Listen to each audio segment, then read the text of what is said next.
दोस्तों, मेरी माँ अक्सर एक दोहे का उपयोग करती थी। सकल पदारथ यही जगमाही, कर्महीन नर पावत नहीं। जीवन में असफलता और दुख के केवल दो ही कारण हैं। पहला, नकारात्मक सोच, और दूसरा, कर्महीनता।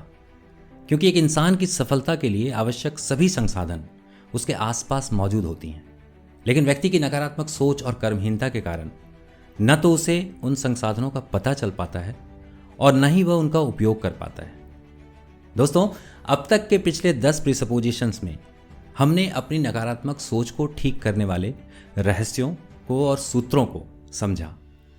अगर आप इस चैनल पर नए हैं या उन वीडियोस को नहीं देखा, तो एक बार उन सभी वीडियोस को इस वीडियो को देखने के बाद डिस्क्रिप्शन में पड़े लिंक के जरिए या चैनल के प्लेलिस्ट के जरिए जरूर देख लीजिएगा। जैसा मैंने कहा कि अब तक एनएलपी के पिछले 10 प्रीसपोजिशंस में हमने अपनी नकारात्मक सोच को ठीक करने वाले जिन रहस्यों, सूत्रों और सिद्धांतों को जाना है, अब एक एक कर उन्हें अनुभव करने और उपयोग करने की बारी है। और इसीलिए एनएलपी की 11वीं और अंतिम प्रीसपोजिशन कहती है टू अंडरस्टैंड एक्ट। जीवन बदलने के लिए केवल सकारात्मक सोच काफी नहीं, बल्कि सफलता तो तब निश्चित होती है जब कर्म किया जाए और ये समझ विकसित की जाए कि अपने सकारात्मक सोच को सही जगह और सही समय पर कैसे उपयोग करें। दोस्तों, बिना एप्लीकेशन के सकारात्मक सोच भी जहर की तरह काम करती है। लेकिन यह भी सच है कि कोई इंसान बेवजह इनएक्टिव नहीं होता। उसके पीछे 3 ताकतवर बाधाएं हैं जो व्यक्ति को एक्शन लेने से रोकती हैं। इससे पहले कि बहुत देर हो जाए, उन 3 बाधाओं को जान लीजिए और वीडियो के अंत तक उनसे मुक्त होने के सूत्र को भी। अब सबसे पहली बाधा की बात की जाए तो वो है परफेक्ट टाइम और परफेक्शन के साथ शुरुआत करने की सोच। एक बात यहां पे मैं आपके जहन में डाल दूं, ये जो परफेक्शन है ना, ये तब तक मिथ है जब तक आप एक्शन नहीं लेते।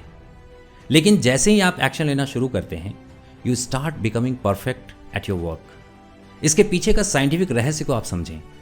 आपके माइंड के लिए जो दुनिया का सबसे इंपॉर्टेंट पर्सनालिटी है वो है आप। आपके अवचेतन मन के लिए अगर आप नहीं हैं तो दुनिया में कुछ भी नहीं है। So you are the centre of the universe for your unconscious mind. ऐसे में आप जब भी किसी कार्य को करते हुए गलती करते हैं और एम्बैरेसिंग सिचुएशन आपके साथ होती है, तो उस वक्त आपका माइंड उस ह्यूमिलिएशन से आपको बाहर निकालना चाहता है और अगली बार उस गलती को किसी भी हाल में दोहराता नहीं है, जब तक आप जानबूझकर उस गलती को दोबारा ना दोहराएं या उस गलती को आप जस्टिफाई ना करें। अगर आप किसी भी गलती को गलती मानते हैं, समझते हैं कि मुझसे ये गलत हुआ, आपका माइंड अगली बार उस गलती को पूरी तरह अवेयर रहते हुए रिपीट करने से बचता है। साथ ही आपका अवचेतन मन पिछली गलती को एक रेफरेंस के तौर पर इस्तेमाल करते हुए सिमिलर वर्क या सिचुएशन में सिमिलर एक्शन लेते हुए परफेक्ट होने का प्रयास करता है। बेसिकली आपका अनकॉन्शियस माइंड इस चीज में आपकी सहायता करता है that you become perfect in next time. और महत्वपूर्ण बात, जैसे ही आप परफेक्ट एक्शन लेना शुरू करते हैं, उसी मोमेंट से योर परफेक्ट टाइम स्टार्ट्स। आपके सही समय की शुरुआत हो जाती है। इसलिए आज की प्रीसपोजिशन को हमेशा अपने फ्रेम में रखिएगा, दैट टू अंडरस्टैंड एक्ट। अब बात करते हैं दूसरी बाधा की, तो वो है claiming attitude versus blaming attitude. दुनिया में केवल 2% लोग ही सफलता के शिखर पर हैं, क्योंकि भले ही वो अपनी सफलता के लिए किसी और को जिम्मेदार मान लें, लेकिन अपने फेलियर्स की जिम्मेदारी अपने कांधे पे लेते हैं। वो कभी भी अपनी जिम्मेदारियों का बोझ दूसरों पे नहीं डालते, खासकर अपने बुरे परिणाम के लिए किसी को भी ब्लेम नहीं करते। जबकि दुनिया में 98% लोग इक्का दुक्का सफलता मिलने पर खुद की वाहवाही में कोई कोर कसर नहीं छोड़ते, जबकि अपने फेलियर्स के लिए हमेशा वो दूसरों को ही जिम्मेदार समझते हैं। कभी माँ बाप को तो कभी परिवारजनों को, कभी दोस्तों को, कभी पार्टनर्स को, कभी हालात को, तो कभी जिंदगी पर दोषारोपण करते रहते हैं, यानी ब्लेम करते रहते हैं। दोस्तों, जब एक उंगली आप किसी की तरफ उठाते हैं, ठीक उसी वक्त 3 उंगलियां आपकी ओर इशारा कर रही होती हैं। आशय यह है कि आपको अपनी सफलता के साथ साथ अपनी विफलता यानी फेलियर्स की भी जिम्मेदारी लेनी होगी, क्योंकि दुनिया में न ही आपकी कोई मदद करने वाला है और न ही आपका बनकर आपकी जिम्मेदारियों को ढोने वाला। और चमत्कार होते नहीं, तो किसी चमत्कारी सहायता की उम्मीद तो कतई मत कीजिएगा। आपकी कहानी के आप हीरो हैं, और आपके भाग्य के विधाता भी। और याद रखिए, विषम परिस्थितियों में स्वयं को उबार कर ही कोई इंसान ये साबित कर पाता है कि वो सच में हीरो बनने के लायक है या नहीं। और उसके लिए विफलता मिलने पर खुद को जिम्मेदार मानते हुए अपने भीतर झांकिए, अपनी कमियों को कुरेद कुरेद कर निकालिए और उनकी सुधार की प्रक्रिया को जल्द से जल्द शुरू कर दीजिए। आपको सफल होने से कोई नहीं रोक सकता। दोस्तों, अब बारी है तीसरी और अंतिम बाधा की, और वो बाधा है कंफर्ट जोन। दोस्तों, लंबे समय तक एक स्थिति में रहते रहते हम उसके आदी हो जाते हैं, चाहे उस स्थिति में हजारों कमियां हों और परेशानियां क्यों ना हों, क्योंकि हमारे अवचेतन मन के लिए वर्तमान स्थिति जानी पहचानी और फैमिलियर होती है।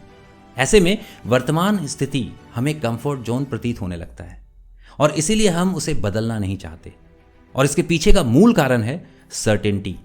वो कहते हैं ना, अनजान मित्र से जान पहचान वाला दुश्मन अच्छा होता है। लेकिन याद रखिएगा, कंफर्ट जोन से ग्रोथ हासिल नहीं की जा सकती। जैसे एक हवाई जहाज के लिए सबसे सेफ और कंफर्ट प्लेस है हवाई अड्डा, एक शिप के लिए कंफर्टेबल प्लेस बंदरगाह है। लेकिन आप सोच कर देखो, क्या एक हवाई जहाज हवाई अड्डे पे रहकर या एक शिप बंदरगाह पे रहकर कभी अपने लक्ष्य तक पहुंच सकता है? बिल्कुल नहीं। ना ही वो अपने लक्ष्य तक पहुंचेंगे और ना ही उनकी क्षमता का इस्तेमाल हो पाएगा। ऐसे में क्या उनकी उपयोगिता और वजूद का कोई मतलब होगा? ठीक इसी प्रकार आप भी अपने वर्तमान स्थिति में समस्याओं के साथ रहने के आदी बनकर और उसे ही अपना कंफर्ट जोन मानकर यथास्थिति में बने रहेंगे तो ना ही आपकी आंतरिक क्षमता का उपयोग हो पाएगा और ना ही आपका वजूद का कोई मतलब रहेगा। और एक बात जान लें, यथास्थिति में रहकर आप कभी भी आनंद की अनुभूति नहीं प्राप्त कर सकते। आप कभी यूनिकैलिटी का एहसास नहीं हासिल कर सकते। इसलिए अपने कंफर्ट जोन को लांघ कर ही आप अपनी अभिलाषा और लक्ष्य के साथ साथ चरम सुख और आनंद की प्राप्ति कर सकते हैं। इस बात को समझने के लिए इस वक्त आपके स्क्रीन पर इस वीडियो को देखिए। दोस्तों, ये मछली इस तालाब में एक दायरे के भीतर तालाब के गंदे पानी और सीमित संसाधनों के बीच भी जी सकती थी, लेकिन इसने तय किया कि इसे खुले समंदर और असीमित संसाधन का आनंद लेना है और अपनी क्षमता का पूरा उपयोग करते हुए अपने वजूद को सही सम्मान देना है। इस निर्णय के साथ ही इसने प्रयास शुरू किया, एक्शन लिया और थोड़े ही परिश्रम के बाद उसने इस गंदे पानी की तालाब की जगह विशाल समंदर के असीमित संसाधन को अपने लिए हासिल कर लिया। दोस्तों, ठीक इसी प्रकार आप भी याद रखिएगा, निर्णय लीजिए, एक्ट कीजिए, अपने कंफर्ट जोन को छोड़िए और यकीन रखिए आप आसमान की सीमाओं को लांघकर अपनी क्षमता और वजूद को सही सम्मान देने के काबिल बन जाएंगे और एक ऐसे कंफर्ट जोन में एंटर कर जाएंगे जो न केवल आपके जीवन को सार्थक बनाएगा बल्कि आपका जनरेशन बदल कर रख देगा। याद रखिएगा, दुनिया में 95% लोग इन्हीं 3 बाधाओं में उलझकर एक्शन लेने से कतराते रहते हैं। जैसे ही आप ये निर्धारित करते हैं that you are going to take action, आप 95% लोगों के ग्रुप से निकलकर रेस्ट 5% ऑफ द पीपल के ग्रुप में शामिल हो जाते हैं। यानी कि आपने अपनी पहली सफलता अर्जित कर ली और आप दुनिया में मौजूद 95% लोगों से अलग हो गए। आप यूनिक हो जाते हैं और रेस्ट 5% पीपल के सेगमेंट में जो सफलता का आनंद ले रहे हैं उस ग्रुप में आप शामिल हो जाते हैं। और जैसे ही परसिस्टेंसी और कंसिस्टेंसी के साथ एक्शन लेते हैं, गलतियों से सीखते हैं और धीरे धीरे परफेक्शन को अचीव करने लगते हैं, वैसे वैसे आप सफलता की सीढ़ियाँ चढ़ते चले जाते हैं। यही है सफलता का रहस्य। सो NLP की 11वीं प्रीसपोजिशन को हमेशा अपने फ्रेम में रखिएगा, दैट टू अंडरस्टैंड एक्ट। याद रखिएगा, जिनके पास इरादे होते हैं उनके पास बहाने नहीं होते। पहला कदम जटिल होता है, जैसे ही आप पहला कदम उठाते हैं फिर चीज़ें आसान होने लगती हैं। मैं आपसे यही कहूँगा कि जीवन में एक्शन लेना शुरू करें। दिस इज द परफेक्ट और the right time to start, so get started right now. This is the moment where you can start and you will start. Affirm yes. Start to make sure that you succeed in your life.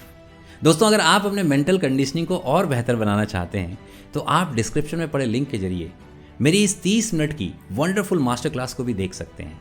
It's a wonderful master class to make yourself trained और make your mind comfortable to take action. इस video में इतना ही। हमारी अगली मुलाकात next video में एक बेहतरीन टॉपिक के साथ होगी। तब तक के लिए आपका बहुत बहुत धन्यवाद। Thank you so much.